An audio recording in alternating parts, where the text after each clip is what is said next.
Alright guys, so just did a quick render of the character here, and I think it's looking really nice. I put up a reference photo just a second ago, and what I really wanted to do was just figure out a way to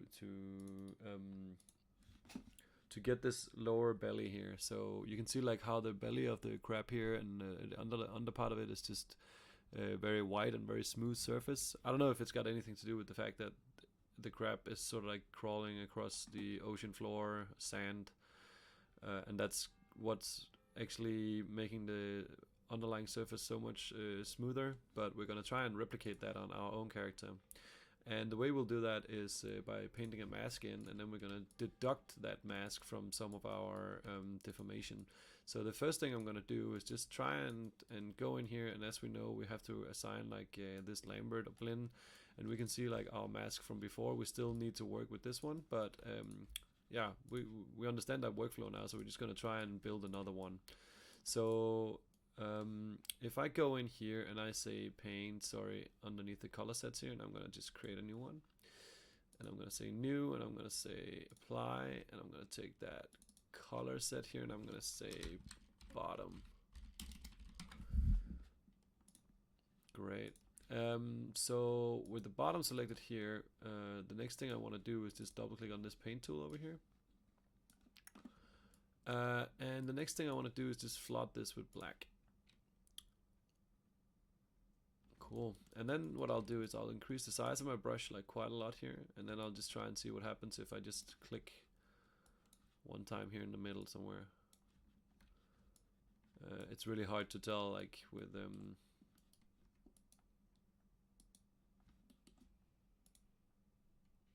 it's hard to tell what we're doing, something like that. And I just want to check that we're not doing anything that's super crazy. But I do like, you know, the fact that I can go in and I can just paint these things off a little bit again, just so we don't have it like all the way up. And I'm just gonna decrease the size of that brush. Maybe take out a little bit on the body here,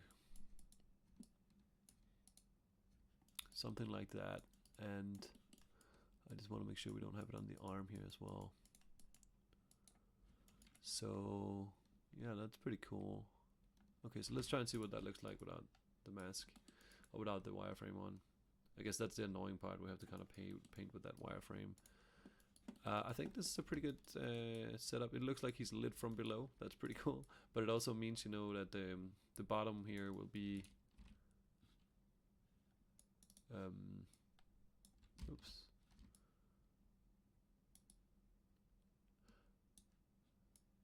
So the bottom here will be like, yeah, as we said, it will be smoother.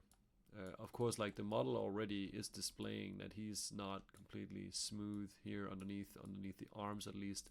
So I'm actually tempted to just take it off the arms, because he might just be a little bit more smooth underneath here. You know, like you can see, like this is a lot smoother than this, for instance. So I think I'm also gonna like take some of the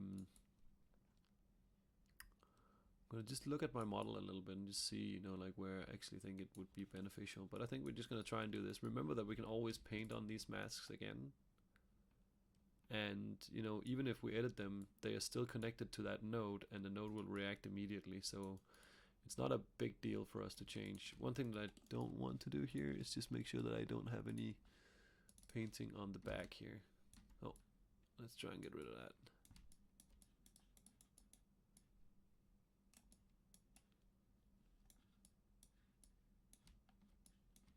There we go.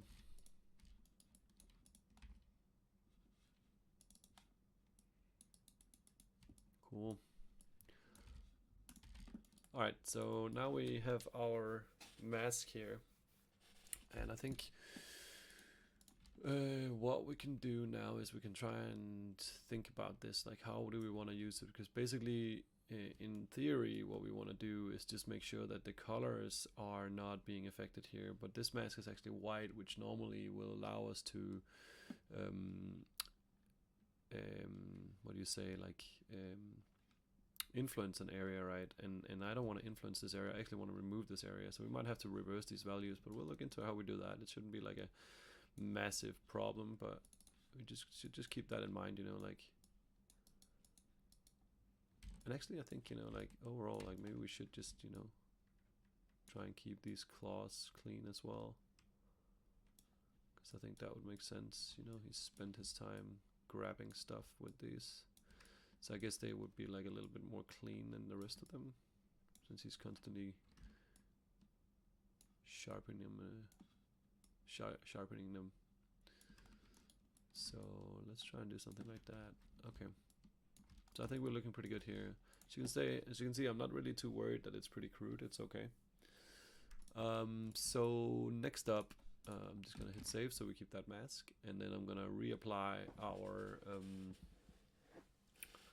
I'm gonna reapply the actual shader, but first, before I do that, I just want to see if I can reverse it, and the way we do that is by just creating another shader. And as that shader has been created, we're just gonna make sure that we can just switch these around by reversing those values, and then use that reverse node. The reason why I don't really care which way it goes is because I probably need both of them. There's stuff that I still want to do to the top part of the shell here, and so having like a bottom or top what do you say, mask is probably not a bad idea no matter what. So didn't like how much that was influencing up there or over here. Cool.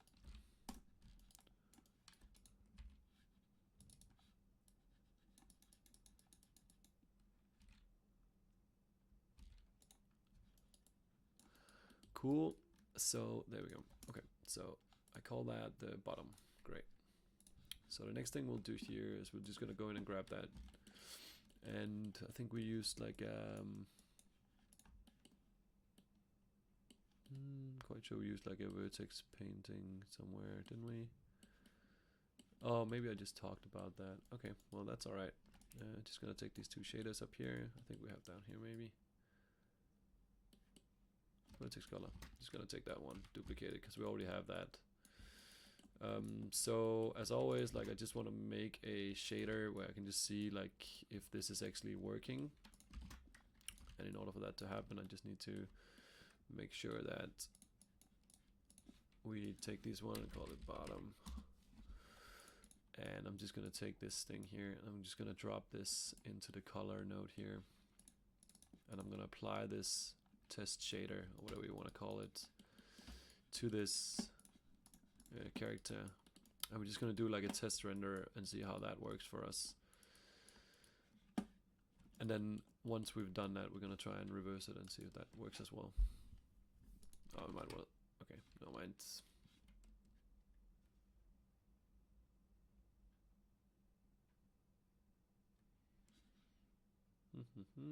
So we are actually seeing like all this. It's funny because it looks like lighting, but it's not lighting. It's not lighting that's coming up from the bottom.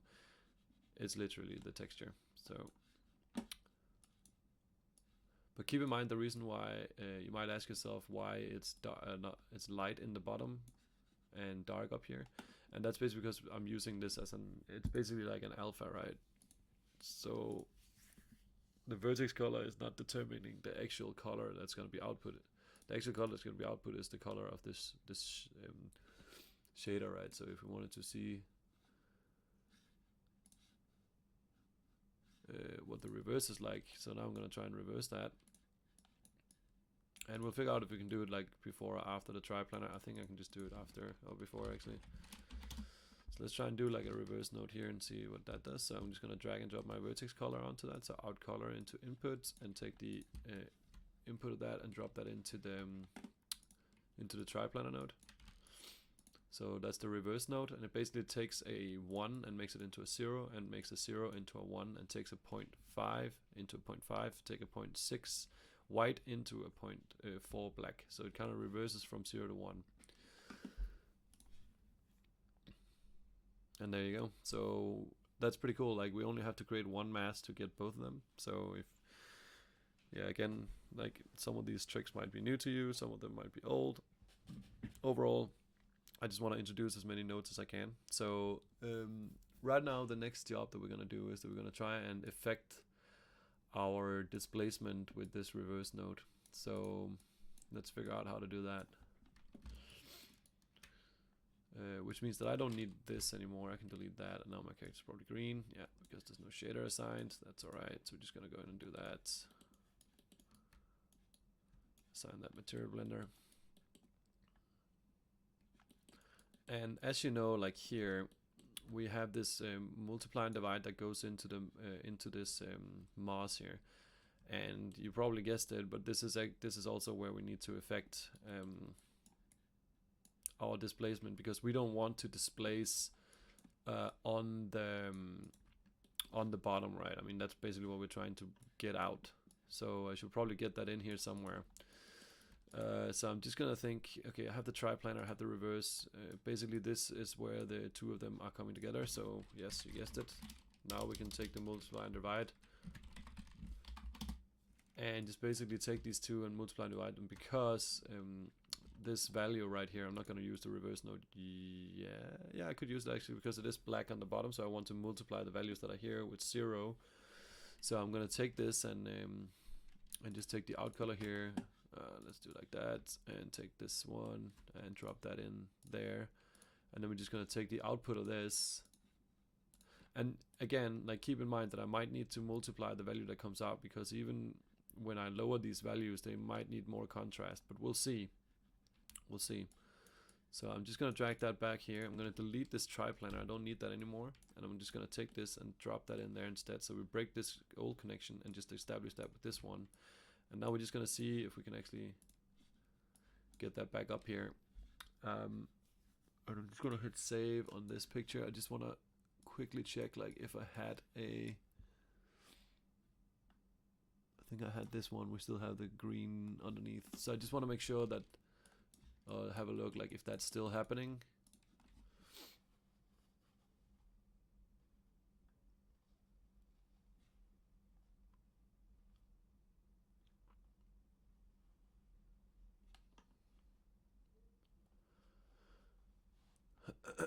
So as you can see here, there's actually no green growing underneath the arms of it now. Also over here you can see, like, how it's actually starting to fade away.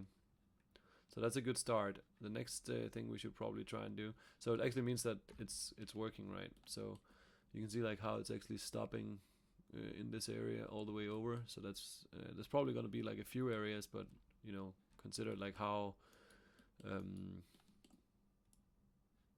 and keep in mind you can keep on multiplying these masks, right? But you can, what I want to say was, like, consider how many iterations there are.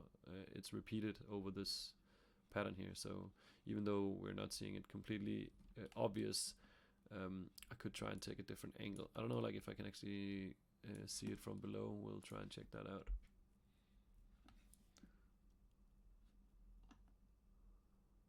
But yeah, as you can see, like, there's not actually any repeating of the moss pattern here. So that's actually really good. But it also means that we can start using this mask other places. And I would say if I really needed to optimize, I would probably use the same vertex color multiple places. But I'd also say for a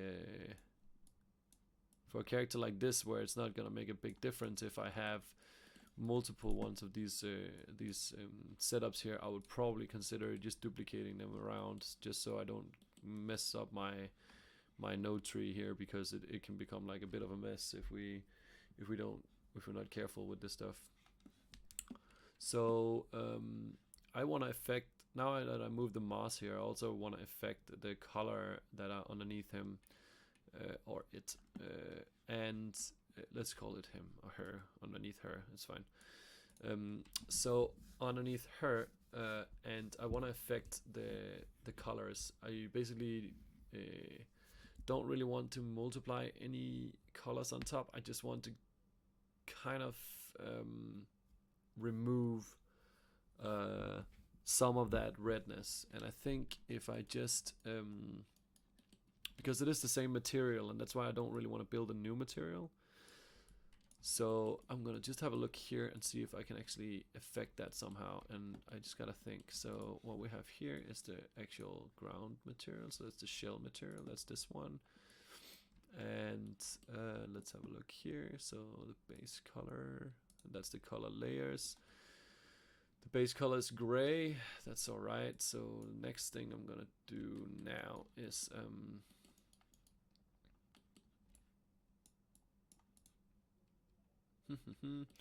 think I'm gonna take these two and just duplicate them out. Just drop that vertex color back into this one. So yeah, as I said, like sometimes if it's really necessary, I will probably use the same. But because the computer is fast and the calculation is okay, I just want to keep it clean. That's basically what I'm saying. So we have the color layer here, and I just want to see what I can do. So I have a mask here, so I just want to make sure, like, if I take this now, this mask, I could actually just use it as a mask on some of these. Let's try and see what happens if I do that. So I'm occupying the alpha channels. That's okay. I'm just gonna see like what happens if I drop the output X into the mask of layer 1 and mask of layer 2, and we'll just see what that looks like, just out of interest.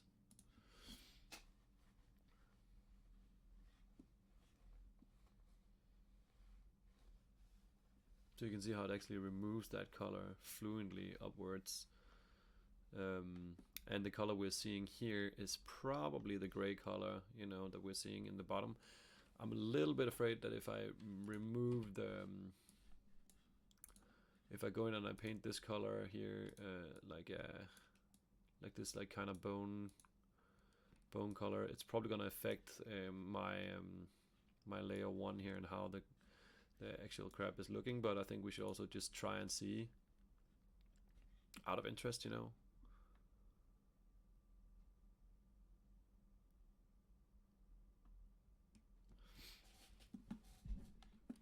And then we might just need to dial up, you know, like the color on that orange a little bit more.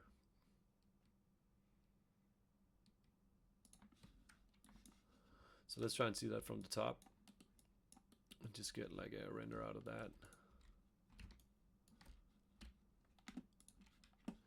And I'm just gonna save this one here.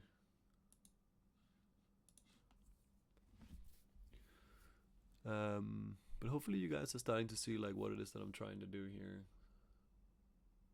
And also you'll notice like how much it's really helping the realism that we're trying to achieve these things, you know.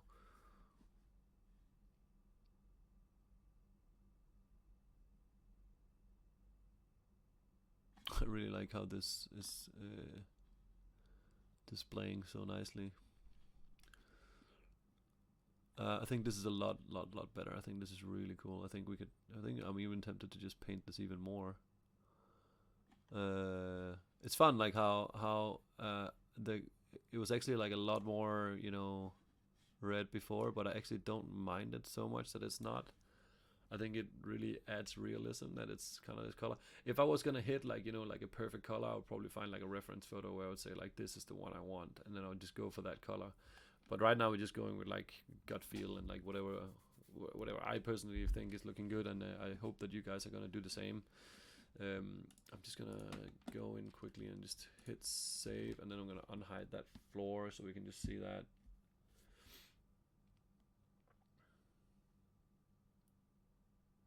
Just so we can get an idea like what it's actually looking like. There might be some light that's gonna be bounced back up on him that's gonna help us a little bit. But I really think it adds, you know, that we move the displacement on the bottom, we remove those colors. We can't help that there's actually dots underneath these arms, but we can definitely see like how it's actually improving the look that we are trying to kind of follow, the way that they look in nature.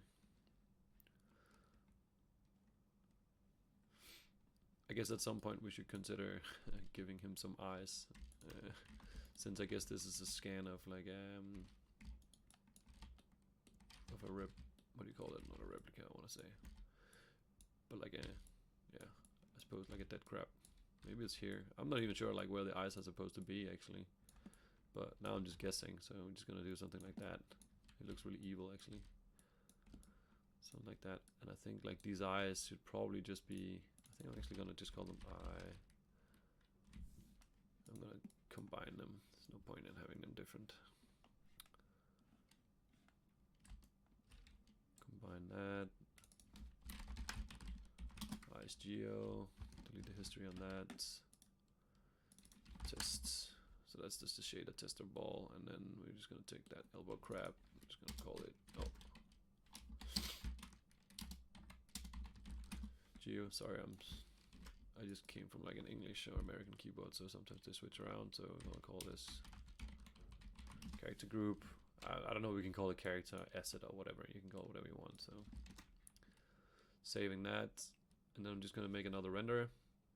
But yeah, like now you can start seeing like why I'm doing that. I think in the next video I'm gonna start doing maybe a little bit of differentiating out the legs, but I guess like we should also start looking into how we can make the body look just a little bit different than the rest of the character, because I think the arm should look off from the body. I kind of want to separate it into arms, legs, and body. So that's sort of like my approach right now. I might come up with something different later, but just gonna take that a little bit back and try and make a render.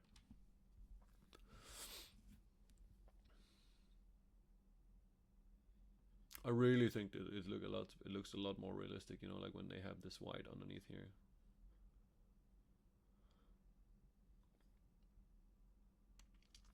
Okay guys, so yeah, as I said, like the next step, I guess I'm just gonna quickly color those eyes black, but the next step is, you know, as I just said, just gonna assign a redshift. Yeah, let's just do material here.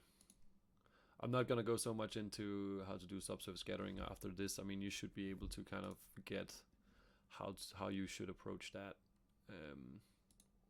on your own.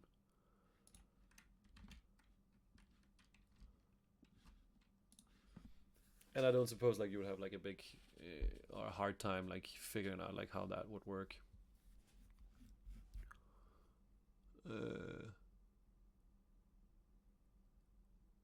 I also think a lot of maybe of the lower body would be more subsurface-ish than maybe the legs could be subsurface, but I don't think I would do like too much to the actual shell here.